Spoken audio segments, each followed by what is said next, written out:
I have like a couple of questions for you. Question number one is that what do you think about the million-person march, and will you be backing it or be a part of it? I don't know yet enough about it. I understand that it's parents who are frustrated with government imposing contrary values on their children. My view is that parents should be the final authority on the values and the lessons that are taught to children. I believe in parental rights, and parental rights come before the government's rights. Perfect. And what are your thoughts about C18 bill? I think it's terrible that Trudeau's passed a law which has caused news to disappear from the internet, and he's hurting independent local media like yours. He simply wants to censor independent voices like yours so that all of the power is in the hands of a small amount of state-controlled or corporate-owned media. I want independent, multi-ethnic, free press, not centrally controlled state corporate media.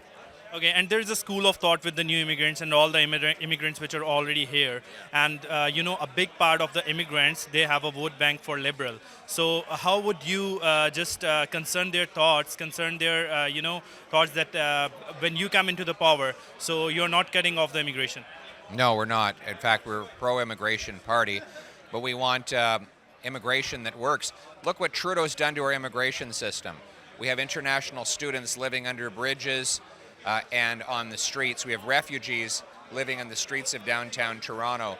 International students going home in body bags after they're stuck in human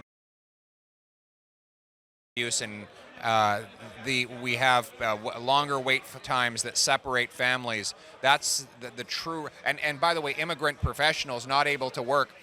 That is the true record of Justin Trudeau.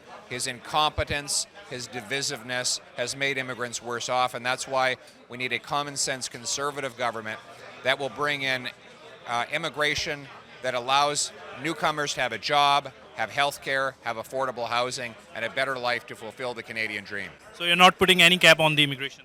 Well, there's always, of course, there will be a cap on immigration. There's always a cap. There's a cap right now. But the numbers will be driven by the availability of jobs, housing, and health care. And that is what we should do, so that when people come here, they don't end up living in under a bridge like they do now.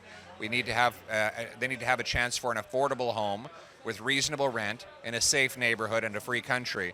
And that's what we will bring home when I'm Prime Minister of Canada. Sure. Canadians, including myself, we have just brought your thought of common sense. That's very popular in Canadians. Now I want to ask you a common question about a common man who is striving for the food on the table, and the inflation rate is raising day by day.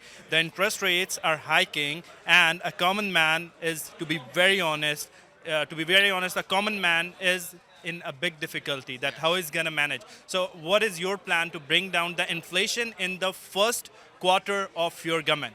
Well, the immediate action I can take to cut gas prices by about 17 cents a liter in the first quarter of my government is to get rid of the carbon tax. Justin Trudeau brought in a carbon tax. It's 14 cents plus HST on the carbon tax. Now he wants to raise the tax to 61 cents a liter. 61 cents a liter. Higher gas, higher heat, more expensive food, because if you tax the farmer and truckers' fuel, you tax the food. So I will axe the tax. Second, I'm going to cap the spending. Trudeau doubled the national debt. All that spending bid up the goods we buy and the interest we pay. That's why we have inflation. It's just inflation. Inflation caused by Justin Trudeau. We have to cap spending, cut waste, balance the budget to bring down inflation and interest rates. That's how we're going to bring home low prices. And what are you doing in the first quarter of your government? What are you going to do to bring the affordable housing? I'm going to shut off money to cities that block home building. I'm going to say, look, the problem is that after 8 years of Trudeau, housing costs have doubled. Rent has doubled, mortgage payments have doubled, the down payment was doubled. It used to be affordable in Canada. When I was the housing minister 8 years ago, rent was $950 across Canada. So how do we get down again? We have to build. We don't have enough houses. My government is going to say to the cities, you have to increase the number of building permits, and you have to deliver them fast, or I will cut back on infrastructure money for your city. Those that speed it up and free up land to build more are going to get a building bonus.